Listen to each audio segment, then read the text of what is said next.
Should be unmuted. And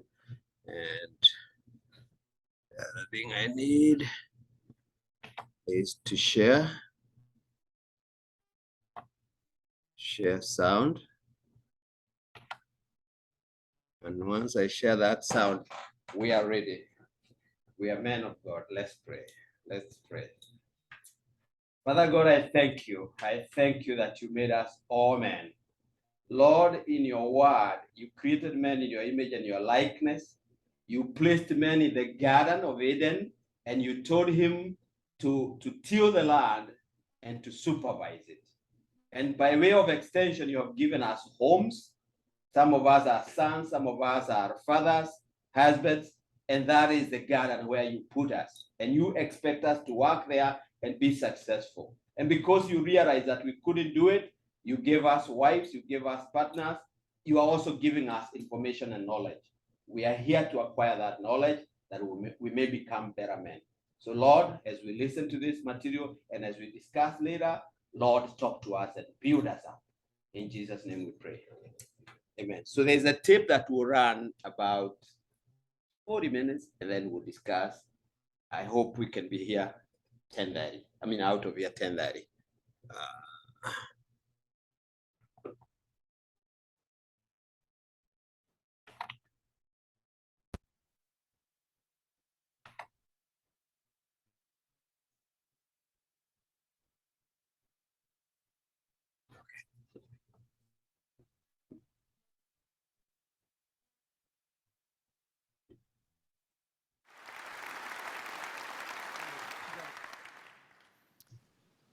Well, thank you for that very warm round of applause. Let me tell you, it is a thrilling thing for me to be joined with literally hundreds of you here this morning to join me on a manhood journey that we call the Quest for Authentic Manhood. I tell you, isn't this exciting? Wasn't it exciting for you to walk in here and see literally hundreds and hundreds of men, probably 1,200 men here in the auditorium here today, and that is an absolute thrill. And the thing that thrills me the most is that you're here to be better men. If you don't have a book, I have a material for you. And that's an exciting thing because the world needs better men. Not too long ago, I heard a story about a man who was in his attic and he came across a lamp. And he was dusting off the lamp. It happened to be the proverbial lamp with the genie in it. The genie popped out, said to the man, "I'm going to give you one wish. What do you want?" And he began to think about that, and he had always wanted to go to Hawaii, but he was deathly afraid of water. So his request was that the genie would build him a bridge from Los Angeles to Honolulu. And the genie threw down the wand and said, "I cannot believe you asked for that. I mean, come on, you could have had all the money that you ever wanted in the world. You could have had all the power, all the fame, all the intelligence. And besides, that's a lot of concrete. And you asked for a bridge." And the guy said, "Well, I guess I see what you mean." He said, "Okay, can I ask for something else?" And the genie said, "Yeah, what is it?" "I'd like to understand the feminine mind." And the genie said, "You want to make that bridge 2 lanes or 4?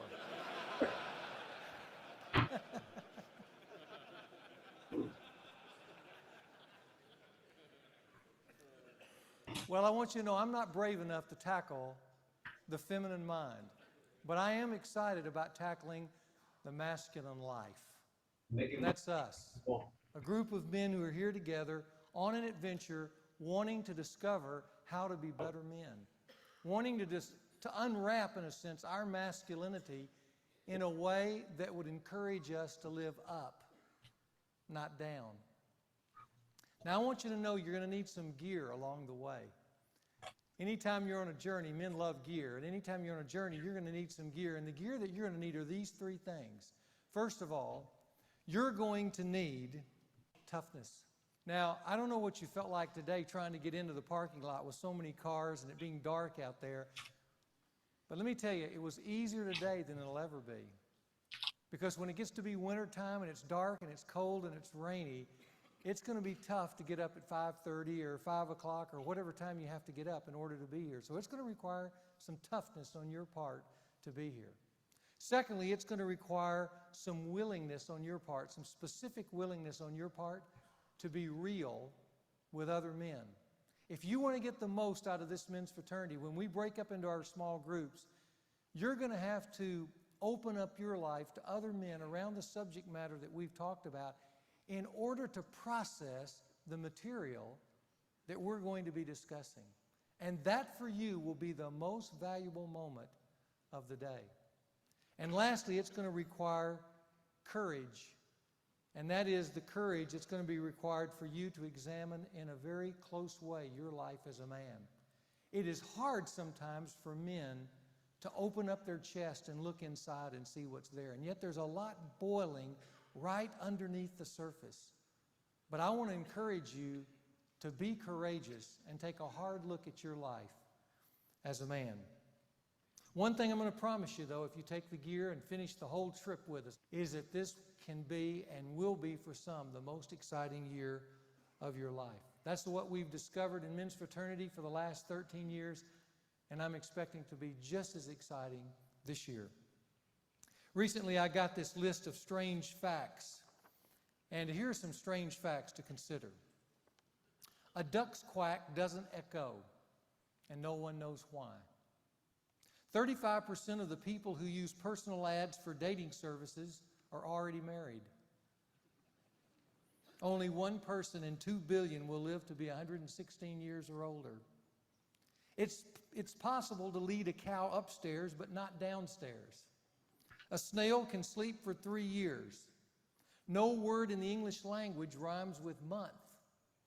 The average lifespan of a Major League Baseball, 7 pitches. All polar bears are left-handed. Americans on average eat about 18 acres of pizza every day. It's physically impossible for you to lick your elbow. Before this day is over, anyone who hears that it's physically impossible to lick your elbow will try to lick their elbow.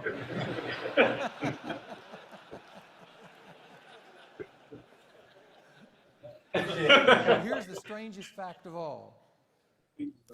Even though there is about 4 billion men on the planet, most men cannot tell you what a man is. Not succinctly, not compellingly, not with a sense of empowerment that makes you want to live up as a man. Most of us do not have that kind of core definition of masculinity for our lives that drive us and sustain us in everyday life. Now, we're going to be talking about the quest for authentic manhood in particular here in just a moment. What I'd like to do for just a second, especially for those of you who are just joining with us for the first time, is give you an overview of men's fraternity in general, because men's fraternity is a 3-year program. And you have that on your outline, and let me just show you how men's fraternity falls out over the course of 3 years. First of all, we call it Men's Fraternity 1, Men's Fraternity 2, and Men's Fraternity 3. And the name of Men's Fraternity 1, which you're in right now, is called The Quest for Authentic Manhood. It's kind of a foundational level of the study of masculinity. Men's Fraternity 2 is called A Man at Work and at Home. It speaks to those key issues in a man's life. And then Men's Fraternity 3 is called A Man in His World. It's looking forward in his life of what's in the future for him. We called it last year The Great Adventure. And there were some 1,200 men who participated with us last year in The Great Adventure. The focus of Men's Fraternity 1 is a man's core identity. The focus of Men's Fraternity 2 is a man's chief responsibilities, those 2 supreme pursuits in a man's life called his career and his woman. And in Men's Fraternity 3, the focus is a man's chosen destiny. Not the destiny that's chosen for him, but if he's a courageous adventurer, he chooses his own personal destiny and lives his life according to the standards that he's considered and he's picked out, so that the world isn't shaping him into its own mold. The chief elements of Men's Fraternity 1, which we'll be going through, is a man's wounds. It's looking kind of at the past that shaped or sometimes misshapen him. And we'll be talking about that in the weeks to come. We also come up with that compelling definition of manhood that I told you 4 billion men on the planet have a hard time coming up with. And then we overview and look at and pick at a few of a man's primary issues. Men's Fraternity 2, it's how a man engages his work and how a man relates successfully to a woman. And then in Men's Fraternity 3, what we do is we help men rediscover what I think is the great adventure for their life, because many men fall into a rut and miss that great adventure. They get off track somewhere along the road of life. Men's Fraternity 3 is to help them to come back to that place where they discover not only how uniquely they're created, their unique design, but also the great adventure, and we help them develop a satisfying life focus. The major challenge in Men's Fraternity 1 is a phrase that you're going to hear a little later on, and that is, the boy in you must die. There is a transition that has to take place in a man's life where he moves from boyhood to manhood. And if that isn't a very specific transition in his life, then even as he grows older, he still relates more to boyishness than to noble manhood. And there are many men walking around in bodies 40, 50, 60 years old who are still boys, not men. So the boy in you must die. Men's Fraternity 2, it's the man in you must step forward. And in Men's Fraternity 3, the adventurer in you must live. The passion of Men's Fraternity 1 is seizing your manhood. And that's what we're going to be talking about, seizing your manhood. And that requires some specific steps of action for you. Men's Fraternity 2, it's establishing your manhood. Men's Fraternity 3, it's maximizing your manhood. Now, as you look at this chart, what I want you to know about the chart is just simply this. Men's Fraternity 1 is kind of the foundation of a man's house. Men's Fraternity 2 are the walls. Men's Fraternity 3 is the ceiling to authentic manhood. And hopefully you can stay with us, not only this year, but in the years to come, to finish this adventure that we call authentic manhood. For some of you today, it's going to be the beginning of laying a new foundation for your manhood. For some of you throughout the year, you've already laid your foundation, but there's some cracks in it. And so throughout the year, as we discuss your manhood, we're going to fill in some of those cracks to help it become a more solid foundation. But that's kind of the overview, the big picture of the 3 years of Men's Fraternity. Now, we're back in year 1, and year 1 is called the Quest for Authentic Manhood. And what I'd like to do this morning is start by just giving you 5 of the presuppositions that I'm going to be working off of that will help you understand where I'm coming from as we walk through this material. So here's 5 basic presuppositions I'm going to be bringing to this particular manhood journey.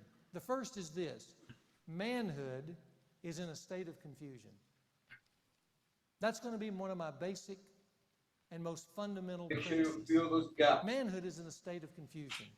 I mean, how else do you explain why men just a few years ago suddenly began to move into the woods and yelled and screamed and sweat and beat drums and acted foolish in a lot of ways, looking for some kind of inner mystical warrior? Remember guys doing that just a few years ago? How else do you explain the thousands of African American men who jumped on buses and planes and trains and rushed to Washington, D.C. when Louis Farrakhan said, we're going to have a 1,000,000-man march? How else do you explain the thousands of men who fill arenas and stadiums annually to go to a Promise Keepers event? And how else do you explain this? Over 1,000 men here in this room here today. What does that all mean? You know what I think it means? I think it means right below the surface of men's lives, there's confusion. And there's a lack of confidence as to what it really means to be a man. I remember a few years ago talking to a Princeton University researcher. This particular researcher dealt with marketing products to different demographic groups. And his particular specialty was marketing products to young men. And I remember the statement he made to me. He said this. He said, Robert, today's young men, particularly those 25 and younger in the United States, are nearing a state of masculine meltdown. They have no clear identity as to their masculinity or what it means to be a man. They're drifting. And underneath the surface of their life is confusion. In the early 1990s, I noticed that even among our peers. That's part of how this material was developed. I heard guys talking about things that they couldn't quite put their finger on, but it was an unsettledness and a restlessness that I could see in their lives. In fact, what we did here at the church is we brought some men together in little focus groups and just have them talk. And I wanted to hear what was going on. And there were three words that kept coming up, or three phrases that I kept hearing from them about their lives. One was, and they didn't necessarily express it just this way, but this is what I heard. They expressed disappointment with life. They would tell me that, they got out of college with all these expectations about life becoming more thrilling, and as they moved through life, it just simply became more heavy. And the things that were fun in their life seemed to drain out. There seemed to be a heaviness of responsibility. And when they hit about 40 or 45, it seems like they just kind of hit the wall. All the things that were promised to them early on that would give them life, once they had obtained those things, they didn't really deliver life. And so a disappointment, a malaise had kind of settled in over their spirits. And they weren't really sure what to do about it. They only knew they felt it. Another word I heard from men was the word pain. Underneath the surface of men's lives, there's a lot of pain that they haven't resolved. And they don't know how to talk about it because they look at the guys around them, and those guys seem like they're doing all right. They seem like they have it together, but underneath their life, there's pain. Some of that pain relates to their dads and unresolved issues there. Some of that pain relates to their dreams and things that never came to fruition, that they always hoped for and wished for and wanted, but it never came about. Some of it had to do with failures in their life, things that they had messed up and screwed up, and they didn't know how to go back and fix it or get over it. There was pain there that they needed to talk about, but they didn't know who to talk to. Another word I heard was loneliness. Isn't it amazing that we're in a world today where we're wired everywhere? We can talk to anybody. We have access everywhere. And yet, with the increase in technology, there has been a decrease in intimacy. We really know people less and less.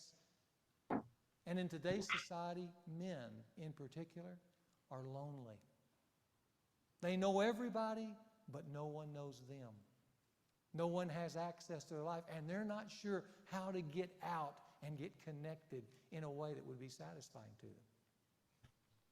I tell you all that because men are in a state of confusion.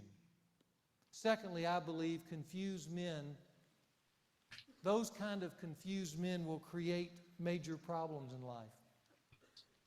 I don't think most of us need to be told that. All we have to do is watch TV or read a magazine or read the newspaper or hear the latest statistics from the government, and we will find that most of the social problems in our society, for whatever reason, seems to rest at the feet of men.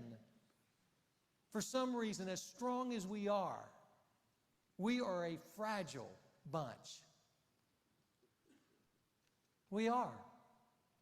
And most of the marriage problems that we experience in our world today oftentimes are men problems. And I'm speaking as a pastor of 30 plus years, and I can tell you that's the facts. When you go to statistics, what you'll find is most kids today who are truant or who have problems also have absent dads or deadbeat dads. 90% of all the major crimes in the United States are from men. 100% of all the rapes are from men. 95% of all the burglaries are from men. 91% of all the offenses against family or children come from men. 94% of all drunken drivers are men. You know, it got so bad in the 90s with these statistics rolling out that Time magazine put this cover on the front page of its magazine. And it says, are men really that bad? I remember looking at that and I go, what's wrong with us? I think it's because confused men create major problems. After a lifetime of research, the world-famous anthropologist Margaret Mead said these words. She made this observation as she spanned human history in different cultures and different societies. She said, the central problem of every society is to define appropriate roles for its men. That's the central problem. And why do men need clear direction and appropriate roles? It's because we're a fragile group. And without clear direction, without clear understanding of who we are and what we're intended to do, confused men create major problems. Thirdly, I believe confused men also settle for less in their life. Psychologist Rollo May picked up on this a generation ago. This was in the 50s when he made this statement, but here's what he said. The clearest picture of an empty life is the suburban man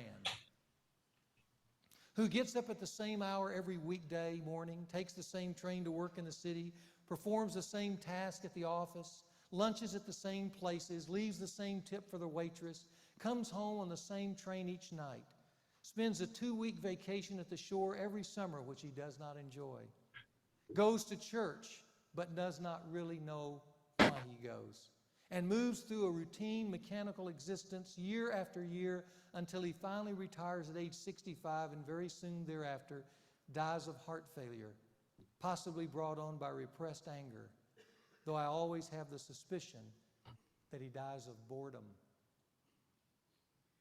That was a view of a psychologist years ago.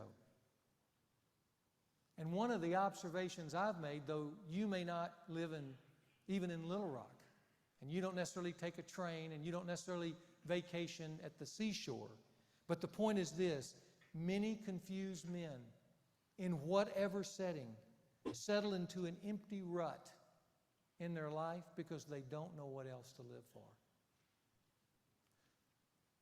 Guys, do you understand how oftentimes we're programmed? About college age, we think we've got this job we're supposed to have, and money we're supposed to make, and things we're supposed to have, and a wife we're supposed to marry. And we move into that thinking because we've been told if we have all those things, we'll be alive. And what happens is we move into that process, kind of like on a conveyor belt, and we move into what I call a standardized manhood process, and after a while, we don't like it. But we don't know what to do about it. And we have no higher calling on our life other than ourself. And that doesn't satisfy. Confused men settle for less. Fourth, I believe there is no lofty vision of manhood today that's compelling to men. The kind of manhood that calls men up. Several years ago, a frustrated young man wrote me this following poem. He said this: what is a man? Is he someone who's strong and tall? Or is he taunt and talented as he plays ball? Is he someone who is hardened enough, who smokes and drinks and swears enough? Is he someone who chases women hard with a quest to conquer, but without dropping his guard? Is he someone with a good business mind, who gets ahead of the others with his nose to the grind? Or is he someone who tries his best while not really caring for any of the rest? What is a man? Does anyone know? Tell me, who is the prototype? To whom shall I go? I think there are a lot of young men today, maybe not expressing it that way, but at the core of their existence, they're saying, who is the prototype of real manhood? And to whom shall we go? In 1 Corinthians 13, the Apostle Paul makes this statement. He says, when I was a child, I used to speak as a child, and think as a child, and reason as a child. But when I became a man, I gave up childish things. You know, for years I read that verse, And there was something captivating about that verse. There was something that pulled me towards that verse. I wanted to go into that verse. In fact, I wanted to get with Paul because he made this statement, but when I became a man, and I wanted to stop him there and say, how did you do that? How did you become a man? And when you became a man, you said you put away childish things. What were those things that you put away? And what new things did you embrace? And Paul, did they give you life? I know I had fun when I was a kid. Can you have fun as a man? Is there a better calling than childhood and boyishness? Is there something to pull me up to a higher mountain where the challenges are just as thrilling and the view is just as magnificent and even more so? Can you get me there? That's what I wanted to know. I want to know how to become a man. I want to know what real men do and how they feel and how they act. But it doesn't seem anyone knows today how to answer that question. What is a man? Which leads me to my premise number 5, and it's this. I believe the Bible has helpful insights to all of the above, to all the other 4 presuppositions. Now, I'm aware, by the way, that there are all kinds of men here in the audience today. Some of you are Baptist, some of you are Episcopal, some of you are Jews, some of you are Catholics, some of you come from a very mixed bag. We'll just call you Methobapterians, okay? You come from everywhere. You've had all kinds of mixture in your past. And that's okay. There are some of you here who are non-church goers. In fact, there are some of you here who today who are cynical about religion altogether. And quite frankly, if you and I sat down and talked for a little while, there'd probably be some really good reasons why you're cynical. Let me put you all at ease just for a moment. I have no religious axes to grind here. You're not going to hear me do that. I'm not going to cram my religion down your throat. This is a manhood journey, not a church service. Aren't you glad about that? This is a manhood journey. As Bill said, no offerings, no plea for church memberships. We're not going to hawk anything. The only reason we're here is because we want to help you become better men. And I think that's why you're here as well. Now, I'm going to use the Bible from time to time, and I'm going to use it because it's great literature, first of all. Secondly, it has time-tested wisdom in it that's been proven out over the ages. And thirdly, it's because we need its help. We really do. So these are my 5 presuppositions. Manhood is in a state of confusion. Confused men create major problems. Confused men settle for less. There's no lofty vision of manhood calling us up. I mean, really, do you watch commercials today? Because they speak to our culture. And you know what you see about manhood when you look into the face of commercials? You see the doofus standing there with his tennis racket getting hit in the head with the ball. You see the other guy in the beer commercial looking past these women mesmerized by a bottle of beer. That's manhood in the 21st century.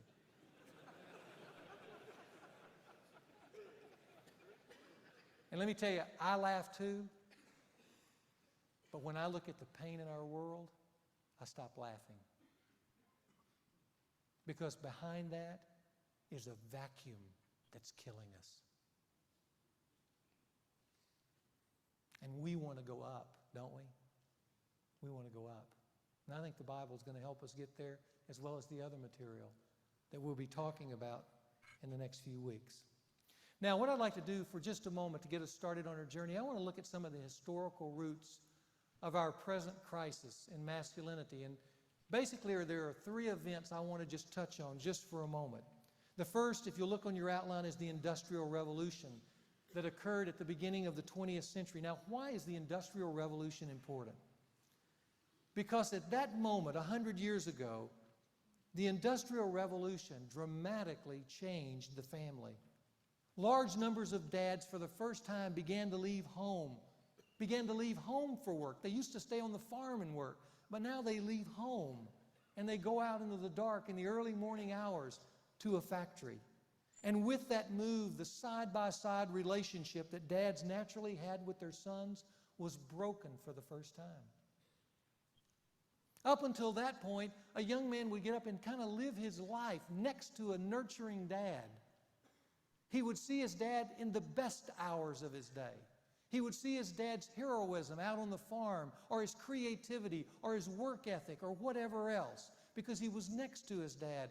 But with the Industrial Revolution, all that stopped. Now when he got up in the morning, many times his dad wasn't there. And when his dad came home, he came home exhausted at the end of the day, and all he had left was a few meager tidbits for the family. In fact, many times what came home at the end of the day was an exhausted, tired, grumpy dad who wanted to be left alone. And some of you grew up in a home just like that. Mom, not dad, was left to head up the family, and in many cases, she did it heroically. But a son's world became a world in which he was shaped by women. Mom was there all the time for him, but she was a woman. He went to school in an elementary school that was probably taught at least 1st through 6th grade by women. When he went to Sunday school on Sunday, his class was probably taught by a woman. His world was shaped by women. And as for his masculinity, it was what boys made up together because dads weren't there. And that boyish definition of masculinity is what they began to take out into their adult life. And it was anything but noble. But that's all that they knew. Sociologist Alan Carlson, who was president of the Rockford Institute, which is a think tank in Illinois, made this observation. He said, "Today, we are at the end of the deconstruction of patriarchy, which has been going on since the turn of the 20th century. And that's because the industrial age impacted manhood." The second major event was World War II, which further added to the disconnect between fathers and sons. You know, World War II changed a generation of men.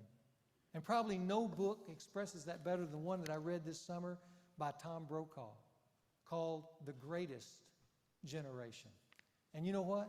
When you read this book, you begin to think of these men as the greatest generation. Because what they did is they exchanged their youth for war. And their supreme virtues that they carried with them their whole life was sacrifice and duty. And they brought those back from the war, and because of that, they made the United States the greatest nation on earth. But here's what I want you to know about where we are today. What worked for these men in war did not work well with the family. Most sons of World War II veterans felt that their dads worked too much, took their fathering too lightly, and disconnected from them, especially emotionally. And I think there was good reason for that, because I think if you're a man in a war, you have to disconnect from your emotions, and it's hard to reconnect. And they brought back that disconnect, and all they knew was to work hard, and they did. But they didn't connect, oftentimes, especially with their sons. So the industrial age took dad away from the home. It created distant dads, but World War II took many dads out of their sons' lives emotionally and created disconnected dads. And then came a third sweeping event in the 1970s, what I'll call feminism. Now, feminism is a great social movement that has recast all of human society, or American society, in the last 40 years. And feminism originally sought equality for women with men, and that's a good thing, because women are equal with men.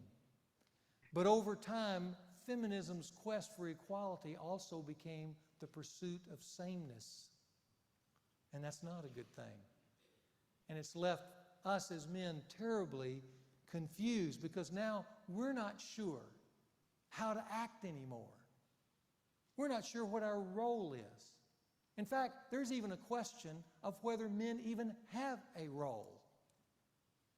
And what's unique about a man?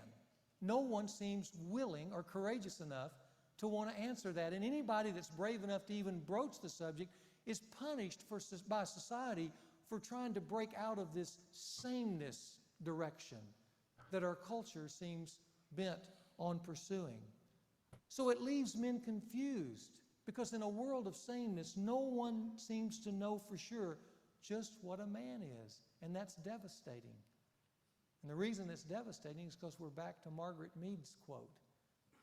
The role of every society is to find appropriate roles for the men. But if they have no roles, then they're left adrift. And so here we are as men on the front end of the 21st century, after experiencing a century of distant dads and a half century of disconnected dads and a generation of social chaos with women, and you finally come to the place and you go, no wonder we're confused.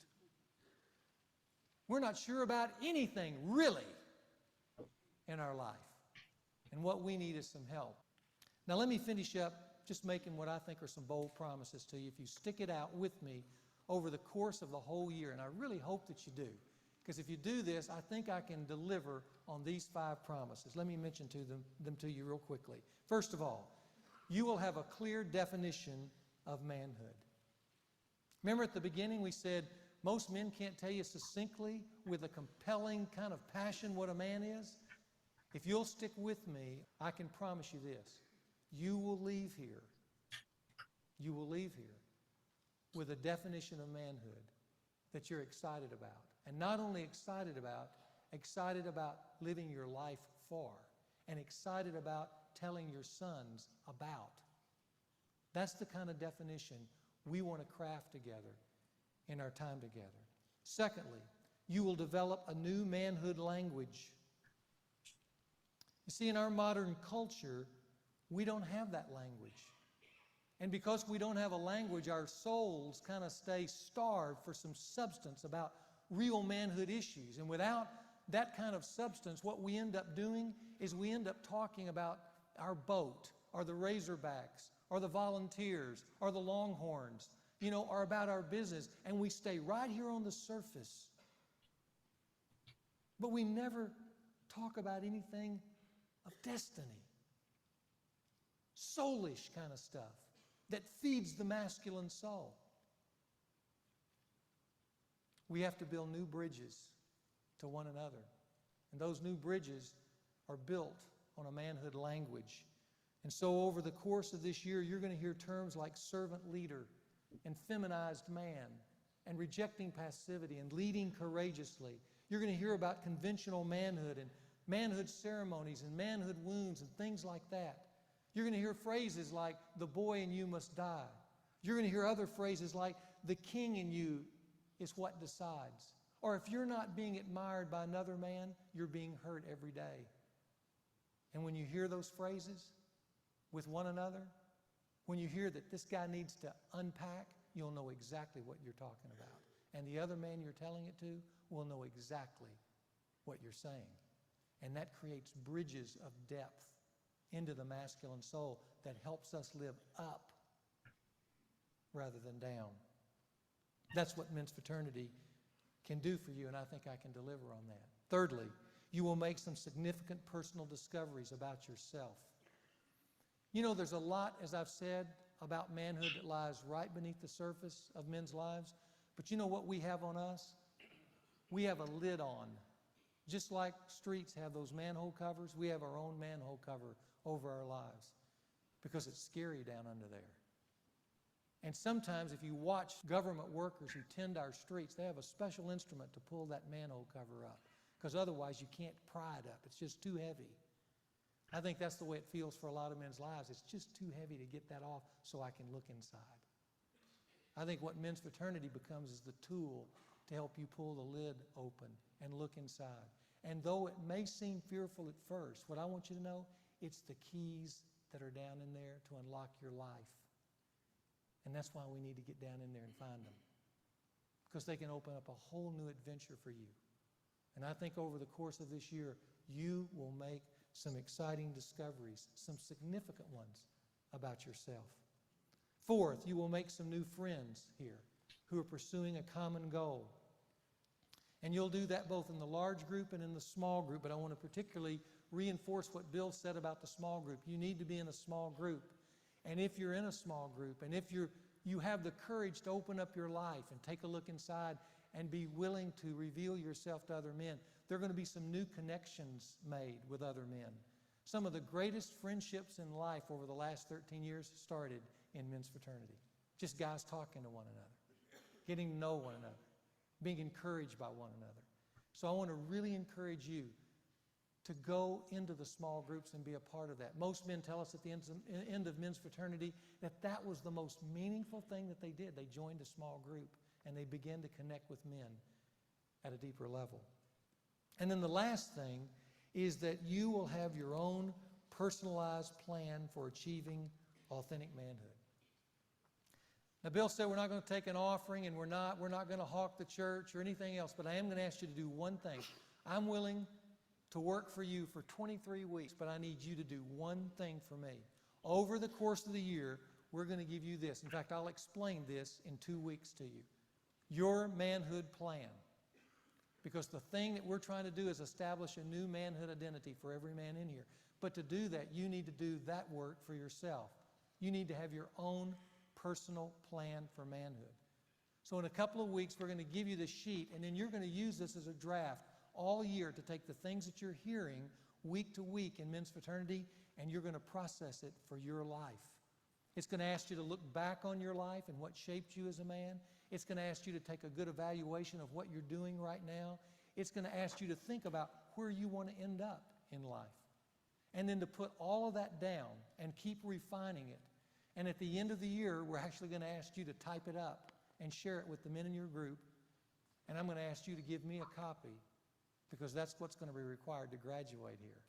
All right? Every man's got to turn in a plan to me. But this plan can be the most profitable thing in your life if you're willing to take a hard look at your life. Men need to know where they're going. And when they know where they're going, they become a very positive and powerful force, not only in their own lives, but in their family's life and in the community. And that's what we want to help you achieve, a plan for your life. Okay? So, 5 presuppositions I've given you here this morning that's going to shape my messages. And then 5 promises that I think I can deliver on if you're willing to stick with me throughout the whole year. Men, welcome to men's fraternity, and welcome to the quest for authentic manhood. Thank you, sir. Stop sharing. All right. Why is he talking about the year? Because this book has 24 lessons. To cover the 24 lessons, that takes a year. Now, I have 3 groups running. First group that starts in this room, which you are in, has just finished this book. They just started book 2 2 weeks ago. They're gonna be here next week, I believe, because they're doing 2nd and 4th. I think 4th is next week. I have a group in Kenya. They just did lesson 20. How am I doing it? I'm doing 2 lessons a month. Getting you here twice a month. That is 12. So 12 times, 2 lessons a month, 12 times 2 is what, 24. Yeah, we can cover this. I went to Kenya last year for the first time after the pandemic, and I did a seminar for 3 hours for men without the book. Just talking to them. They say, wow, we want that. So we decided to do it on Zoom. We are lesson 20. The problem is they are 8 hours ahead of us. So I'm trying to catch them in before they go to work on Saturday if they do. So we do 6:30 to 8, 90 minutes. Unfortunately, when I started, it was 10:30 to 12. Then the time shifted. They went a little farther away from me. So I'm doing it 11:30 to 1 a.m. or now. Sometimes they get late. And so like last night, we started at 12 midnight. So But if this is all I do for the rest of my life, it's good. And it's making an impact.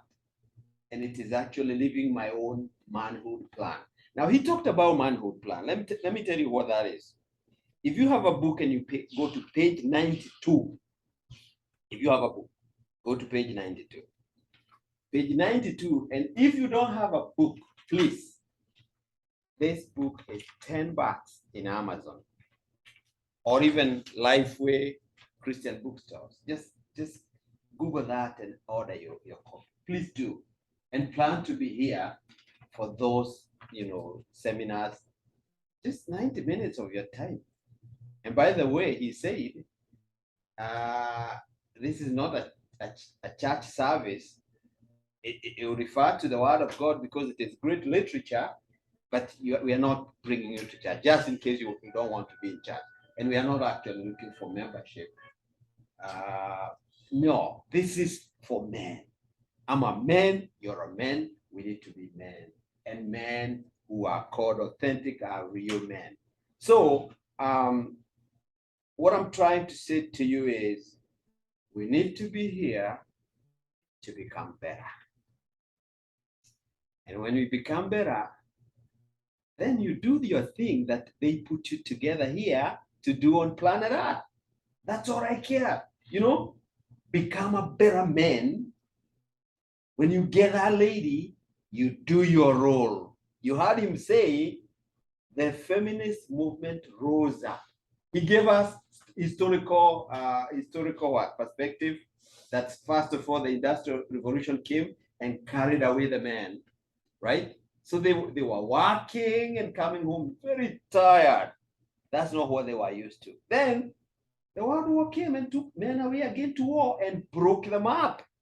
When those two things, Industrial Revolution and World War happened, now the woman who was left at home rose up. There was a social movement which was like a rebellion or maybe tried to come up to fill in the gap. And when that happened, well, women who are actually created equal to men because they are all men. Me, I call a woman, I call her a man with a womb. Woman. So she's a womb man. Why is a womb? Because God wanted us to have children, and she's the one who is gifted or built to carry, right? But she's a man like you. So I don't see my wife as inferior to me. She is equal to me. But the second thing the feminist movement did, which was wrong, they tried to become same. Equal is all right, but same. They are not same. I will never suckle a baby. She will. Neither will I carry a baby. She will, right? She is not same to me. There are things that men actually are meant to do, and there are things that women are meant to do. And both of them are complementary vehicles for God to do what he wanted to do with mankind. So if my wife can do what a woman should do, and I do what a man should do, and we are not in competition, we just become complementary, right? And we do what is right. We do what is right without competition. Look, there's a lot that I can do without her interfering with me. There's a lot she can do without me interfering with her, right? Or even without me criticizing her or her criticizing me, just complementing one another. So when this course is good in just giving me those heads up, those wake up bumps. See where I come from? I think we are products of something we inherited from our parents, and number two, we are products of what we experience. Two things, two influences: genetics and what? And influence, right? I think influence has done it so wrong that it even killed something that was meant to be there, right? Like I did a book called Things Fall Apart when I was a student in high school, and I saw a Nigerian man called Okonkwo. He was only having a warrior in him, but no leadership. So he believed women must be beaten. And he had 4 of them, and he actually made them know that even if I'm beaten up, that's the way to say I love you. And I looked back and I saw when I grew up, there were men who beat up their wives. But that's the weakest way of giving a point, right? There are other ways. So that orientation that could have happened might make us think we must fight them, we must beat them. No, we are wrong. Nobody ought to get a beating. People ought to be treated right? And people ought to be encouraged to blossom, to become who they ought to be. So this manhood plan, what it will do, it will look back. The first thing here is saying, I look back. It will make you look back at how you came up. And it will reflect even on those historical contexts on your life, how you are when you grow up, what you saw. Then it will bring you to today. It will come to a place called a look now. Today, where are you? Okay, you were that was put into you, and now how are you today? And then it will go finally to a place called a look ahead. Where are you going? So that when you put all those together and you apply them to yourself, not to another man, to you, the final product is that you end up really having a manhood plan. I tasted this material, man. I said everything that I have, I'll package in here and I'll touch men as far as I can, and here we are. Do you think we are in for a good treat?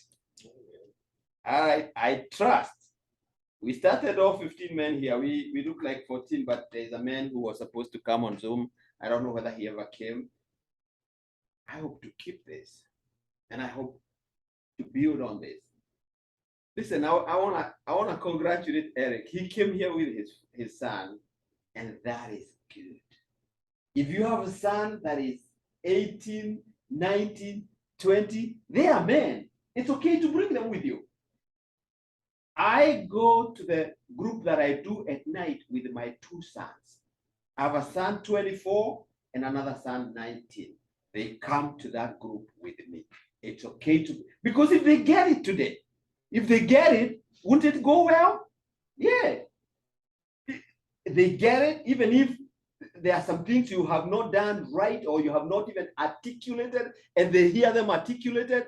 Hey, that you are helped. You're helped. This course will actually help you to package in them something that you might even not have imagined, but they ought to have been impacted. This gentleman talking to us, Dr. Robert Lewis, he will expose a lot of his life. As we learn, you will hear how it was in their home. His father had 3 sons, and he will actually from time to time point out, how was my father? How was my 3 brothers? How was my mother? And what did I become? You will discover as we have grown, at some point we develop things we call woods. Woods. And those woods, where did they come from? Maybe they became because my father was an alcoholic, or my father was hostile, or my father was absent, or my mother was doing this. But those woods ought not to grow in you. Maybe somebody was very controlling at home, or somebody was very lax at home. There was no balance. We don't want to grow with those things. So some of the lessons here will help us heal those wounds, healing the absent father wound, healing the whatever kind of wound that developed. Anyway, I gave you those that I packaged some material. I gave you page 1 that says welcome to Quest. There are some 5 bullets there that I wanted you to look at. What makes a man, a real man? Those questions will be answered here. He already started giving you the state of manhood, that man find himself in a confused way, right? Yeah. So we will overcome that confusion. Yeah. He said, how does a man become a man? By good influence, good interaction, good participation. Yeah. Yeah. Is there a moment when it happens? Yes, it happens as you cross from pre-adolescent to adolescent, and you're going on, and you begin to develop a voice and to grow up here, you begin to actually acquire those masculine features and characteristics and awareness and so on and so forth. And that time it matters what kind of influence is being put into you. And what is it that hold men back from their true masculine destiny? What is it? I don't want it to be held back. I don't want to be held back. Let's discover. And how should authentic manhood express itself today? You had him trying to ridicule that some men think that a man who chases many women and conquer them, that is masculinity. It is not. That's something else. How about a man who just drink alcohol? That is the man. No, that is not it. We need to know how we need to actually express the real manhood today by acquiring what it is it takes to really be a who? A real man, a good man, that kind of a man. Now go to page number, and you have understood that we are just on MF1, which is Men Fraternity 1 this year, and then next year possibly after September, when we finish this, we can be on the other one. But go to page number 10, the last page there that you have. There's a place they call question for your small group. You had him mention the word small group. This is a small group. If we were 1,000, then what we would do, we would divide up into smaller groups and allocate each smaller segment a leader to lead in a discussion, because it is difficult to give a discussion to a bigger group. But we can handle a group of 15. We can talk. This is our small group where we have that small men talk. And what do? We discuss. We actually bring our own experiences. We talk about them. So, page 10, just a few reflections here. Why did you choose to join manhood study, this particular one? Why did you? Let's hear. Maybe some of you might tell you, you asked me to. No, I didn't make you. I didn't make you. I only suggested, right? I only said, hey, I've discovered something good. Come on.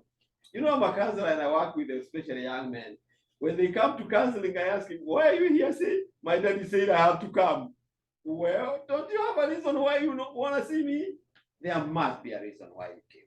Why did you come? I know why you come. To break down and rebuild what I thought I was a man, to understand what it is to be a man. Thank you, sir. Why did you come? Just our discussion, we were just talking, and you brought up a man, just an example of being a king, a warrior, and I thought, I'm none of them. Yeah. And when you talk about this, I'm like, yeah, I gotta check that out, because like you said, no matter what age, you can still be a boy. So it's definitely interesting. Thank you. You heard him say that the boy in you must die to let the man in you come out, right? And you heard him quoting from the Apostle Paul, who said when he was a boy, he thought like a boy or like a child, but when he grew up, he became a man. That is a good reason to want to discover, how does it happen, right? Where I come from, actually manhood was said to begin at a time when people got circumcised, because my community is circumcised. So we thought when you go through that experience, that's when manhood starts. But we came to understand that there are circumcised men all, but they still have childhood in them. It doesn't matter what kind of milestone, there are certain things that you must leave as you grow on. He's talking about lesson number 2. That's exactly what he's talking about. Because lesson number 2, if you have a book, there will be a diagram of the cross somewhere, a cross, and it is talked about king, warrior, lover, and friend. We're not gonna preempt that, but you have 4 faces. which you might not actually understood. Supposed to be a king, which means a leader. Supposed to be a warrior, not the one who fights, but one who cares and who is in charge in a good way. Supposed to love somebody. Yeah. There's a woman you're supposed to love, and a family you're supposed to love and care for, right? And then a friend, which means relationship. And those four must be very well balanced. Yes, if that brought you here, thumbs up. Thumbs up. But why did you come? Why did you come? I came here to support my son Uh-huh. along his journey. Yeah. To get different tools Mhm. and a perspective to help his perspective. Yes. A good cause. A very good cause. Tell me, talk to us. Jason, why are you here? Well, I came because just wanted when you stated that it was a group of men. It's been my experience, man, that I can always get different perspectives from other men. Sometimes I think I know everything, but me knowing everything it gets me in trouble a lot. Yeah, so yeah, become better, a better man. Yes, sir. That's To become better man. Yeah. Good. Have you heard iron sharpen iron? This man will sharpen us. Your perspective, my perspective, his perspective, or our perspective will shape us. Alan, why are you here? Honestly, when we talk, as we did many times, well, I'm 41 years old, and like he kind of like what he said, I thought I knew a little bit about what a man is, a little bit, I guess. And honestly, I wanted to know what more is it about a man that I'm missing, because I need to be more of it. So I was actually hoping that I can hear, receive something that help me be a better man. And I come like a dry sponge. I'm just trying to absorb everything. Yes. To be better. Yes. That's the honest truth. Yes. Yes, sir. Yes, sir. How about Jacob? I mean, I'm only 19.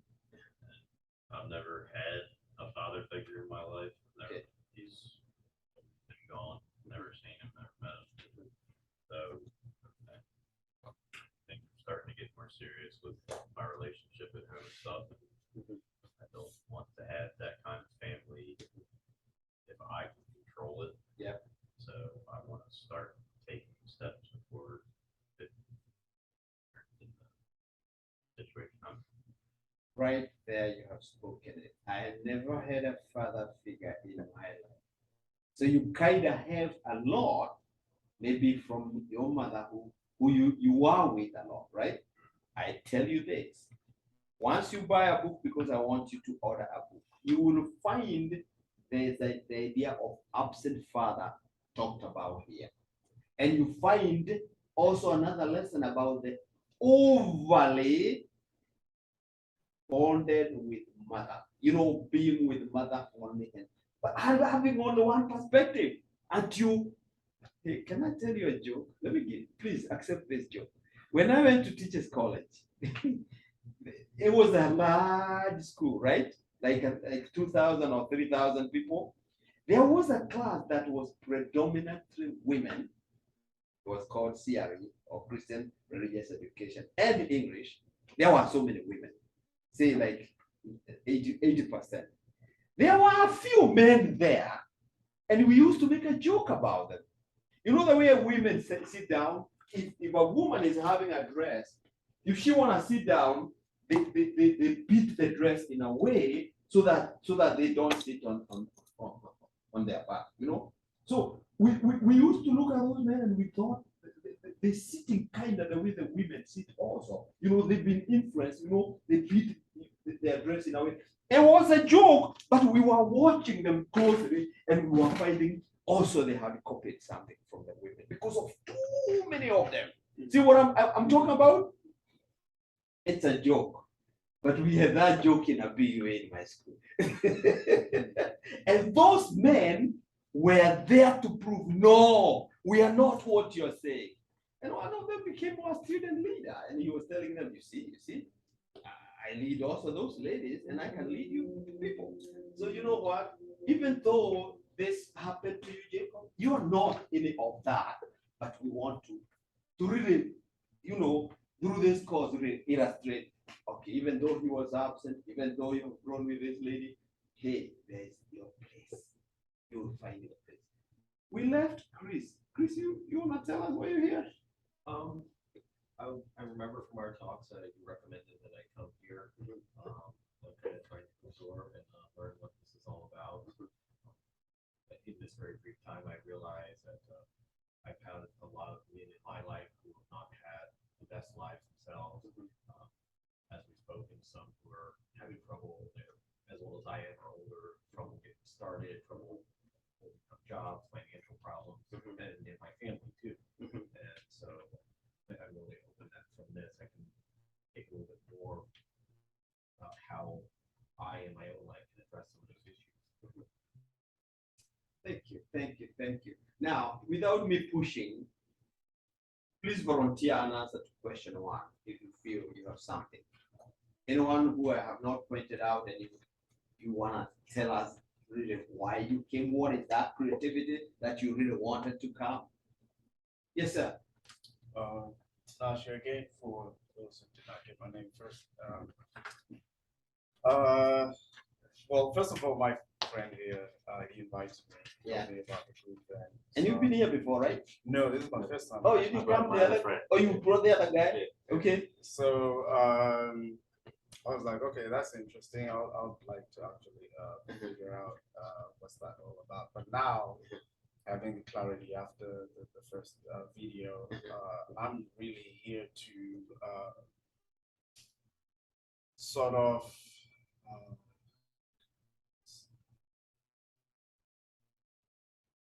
get the tools to be able to unlock that part, from, I guess, young adults to the men, like the key to becoming men, because I don't think I've ever been, given any of those resources or any of that information to bring out the men. Yeah. Thank you. Anybody else? Mark, I'm gonna put you out here. I was court ordered to come here. Hold on. Actually, I'm kind of actually getting real excited. I didn't have to get up early this morning to come. But the bottom line is for better understanding into marriage. And like the gentleman said here, I come up without a father. I had a stepfather that was abusive, a biological father that was not present. Uncles that I looked up to, as the gentleman talked about in the little skit, what it was to be a man. One of my accomplishments was to be able to drink alcohol with Uncle Matt. He died of cirrhosis of the liver, but I was able to accomplish that. All the men in my life ran women. Well, that was manhood. Run women. Did that, accomplished that. Fortunately, I'm married now, 4 daughters, all successful. Been married for next month will be 18 years. And my understanding of manhood is falsehood. So I'm real excited about learning what a real man really is. Because it's not just for the paying the bills, being this macho, having this and having that. I think it's more of a humbling thing. So responsibility, right? And I did order that book, and I'm gonna show you the thing. They were supposed to come, but for some reason they said it was damaged in shipping. But I reordered it. It'll be here Monday. It'll come. It'll come. I believe. I wish I had it right there. Well, it'll come. You have a handout now, and you can transfer everything you have into that book. I'm glad you're here, Mark. All these perspectives, they matter. Iron sharpen iron. Eric Jr., why are you here? I guess I'm here, kind of like you kind of said, to get that key to unlock from young adult to being more of a man and to understand and know what that really means. About Martin? to understand more of what it really means to be a man compared to what Yeah. I think it is. Yeah. And see if I can grasp something here. Yeah. I'm 27 and I don't want to keep doing the same thing before I hit 30. Yeah. I'm grateful you're here. Martin and Ignatius can talk my language. They were born in Kenya, my country. And I'm glad they're here. I would like to bring more Kenyan here, but well, it's really hard to push a man to come. That's why I'm asking why you came. You know, it's real hard. But I've sent the word out there. Listen, if you can bring another man here, if you can let another man come, this group, this particular one, we are doing it third and first Saturday of the month. Look at your calendar. For example, if I can tell you right now, this is 17. I believe we'll be back here October 1, because that's the first Saturday of October. And then the third Saturday of October, like that. We will oscillate like that. And then the other second group, I'm sorry. So the first of October, and then it's the third, which is the 20th. we want to do first and third for this class, so that I can do second and fourth on the other one. However, whenever there is a problem, we will agree like gentlemen. Let's shift to the second one. Like I can tell you this for a fact. Group number 2 that I'm teaching, on October 22nd, I have a commitment. I will drive to North Carolina because we are God gave my community, Kenyans in America, Kenya Christian Fellowship in America. We were given 74 acres of land. We were able to buy 74 acres of land, and we're building a retreat and conference center. And we're going to open that land, and I'm a leader in that community. So October 22nd, which I think should be the class for the second group, I'll shift it to the following Saturday. That's what I'll do. And I'll agree with them. But for you, it is third and first, and when we can, we will talk. You'll always send out the notification, right? Say that again? The notification through WhatsApp. Yeah, I will always do that. I will always try to communicate. I'll try to do what I can. So that was your responses to question number 1. But question number 2, and then we can go. Which of the 5 manhood promises most excited you and why? The 5 actually are listed from page 9 at the bottom. The first one is you will have a clear definition of manhood. Second one, you develop a new manhood language. Number C, you will make significant personal discoveries about yourself.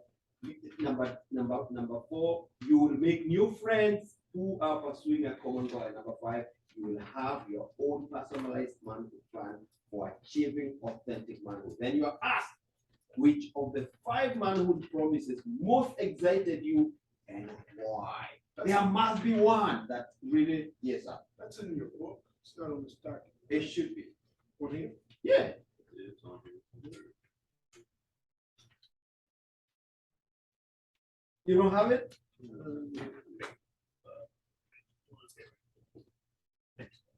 These are the things. So what I was reading right now, I was reading from here. 5 manhood promises, A, B, C, D. All these up to here. I read up to here. Yeah. So which of those actually impacted you?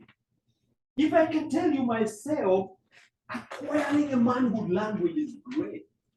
Because I want to talk like a man and think like a man and behave like a man. Yeah. I want to be a servant leader. That's exactly what I want to be.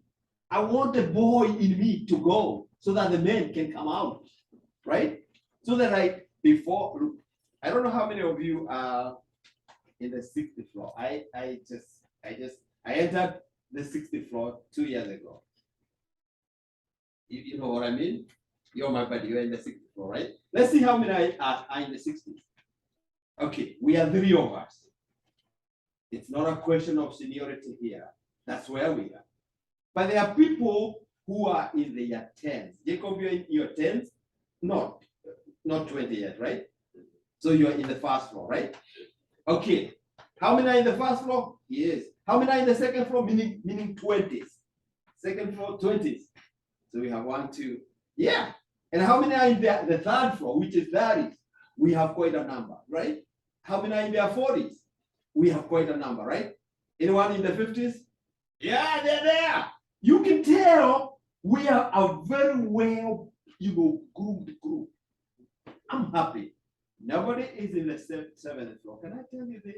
In the group that just graduated, I had 2 men. One of them was 73, and the other one was 74.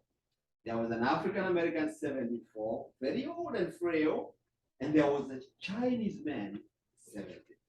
And he stayed here, and the Chinese man who is 73 is in his second level. Let's do this. You still want to know more. Let's do this. So, which of these 5 personalized manhood, promises, which of those manhood promises excited you most, and why? Yes, Jason. The clear definition of manhood. Yes. That's like one of my favorites because I kind of think I have the wrong definition of what manhood is. And it's actually 2 of my favorites. I have 2 favorites on this list. Yes. To discovering more things about who I am as an individual, as a man. Yes. Those are the 2 biggest for me. Yeah. And I guess just because I'm so, indecisive about a lot of things, uncertain. Yeah. And I can be a real people pleaser at times. Yeah. Yeah. Yeah. Yeah. So there goes Jason. What? I mean, a lot of the same things he said with the people pleasing, but I guess the main thing for me would be the manhood plan, because I'll need that after this is over, and to go back to and look at it, make sure I'm doing it right, and something like a tool to have. Now you have the book, right? Page 92. Every time, look at those questions and begin to respond, because it is you to really do that. And I tell you what, when we are finishing this book, you need to hand in that plan to me, your facility. I need to see it. Not that I critique you or anything, no. It's an accountability. You need to come up with a manhood plan. And then if you do, I'll give you a certificate of completion. I'll give you a certificate because you have completed. There's a man in the Kenyan group that is wanting to begin doing these things in Nairobi, Kenya. I told you have to finish and get a certificate so that you can say you actually did this. Actually, I couldn't begin to do this until I had finished at least 1 level. And now I'm teaching level 1 and 2. And I hope to finish level 2 and do level 3. Actually, you don't become a teacher until you have been taught, right? So let's do it. Who else want to tell us which of the 5 promises excited you and why? Who else want to tell us? The 5 of them. Got to have somebody who's excited about something. I would say for me, it's discoveries. Discovery. Yes. What do you want to discover? Honestly, it's being around other men and having open conversations. Like, because I was in the other class, so I decided to come back here to pick up from the first lessons first half of lessons I missed. Yeah.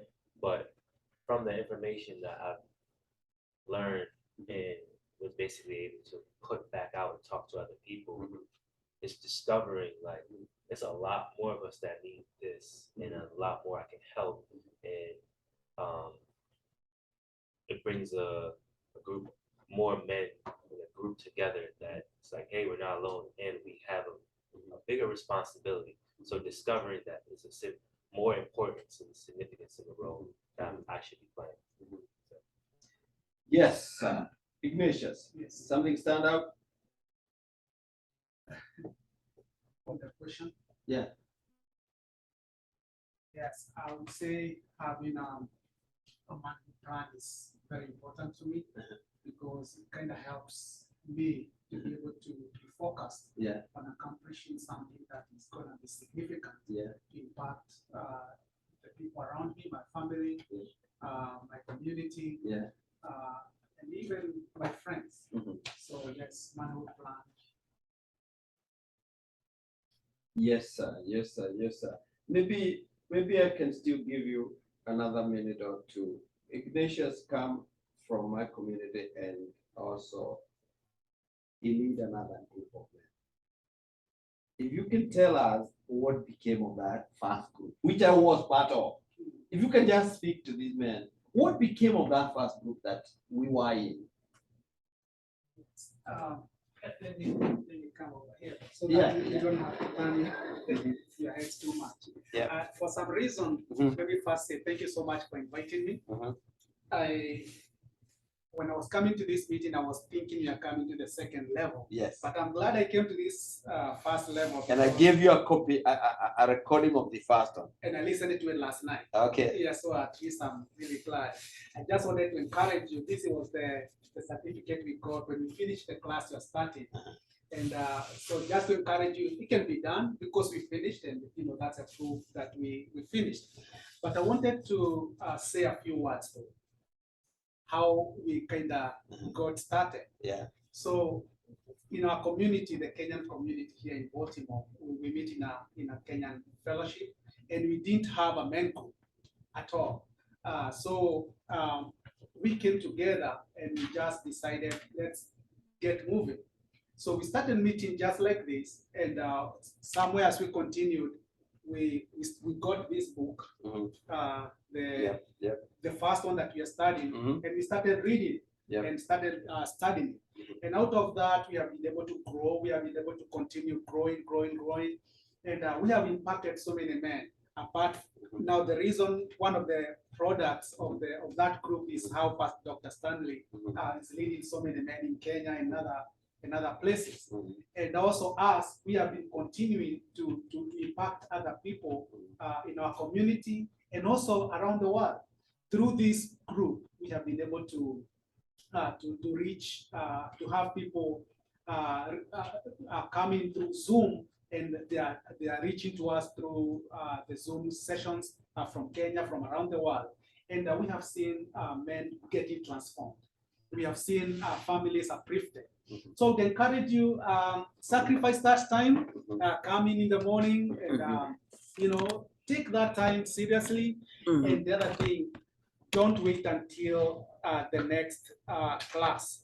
When after we are done, like today, just go do a refresher, just go read it a little bit and try to think about it. And if possible, share with somebody, because when you share with somebody, it kind of sticks. So it has been encouraging to me, and I'm looking forward to the next session. The book two. Yes. And I listened to it and I was like, wow, this is still exciting. Yes. So I would encourage you to keep moving on, and I'm glad for the opportunity. Yeah. And thank you all, and nice to meet all of you.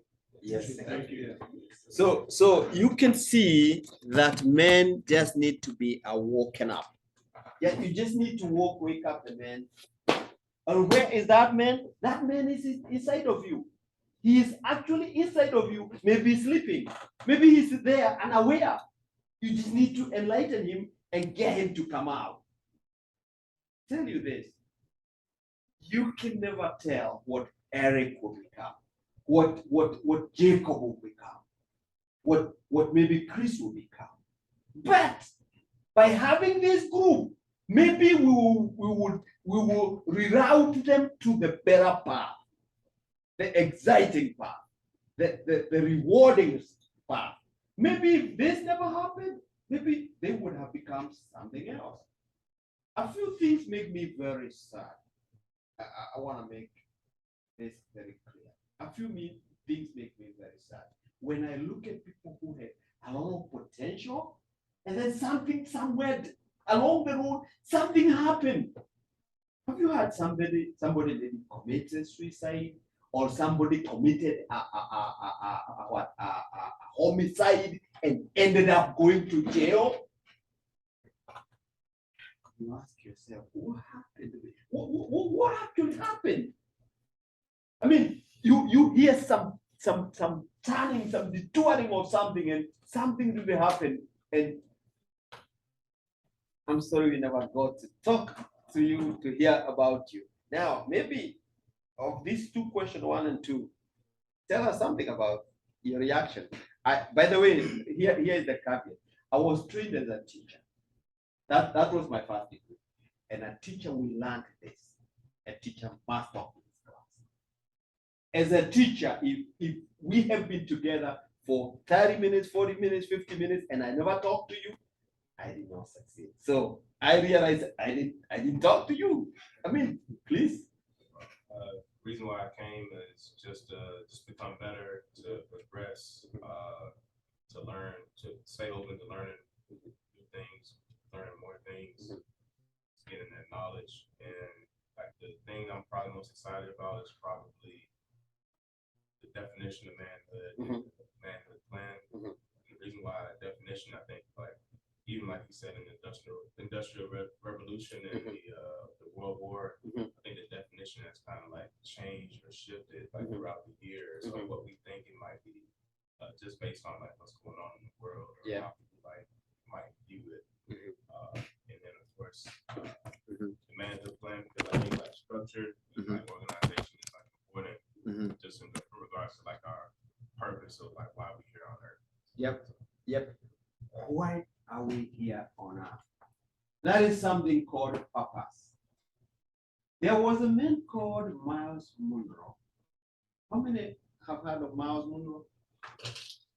Miles Monroe was a Caribbean man, and he died. He was a missionary. He used to do a lot of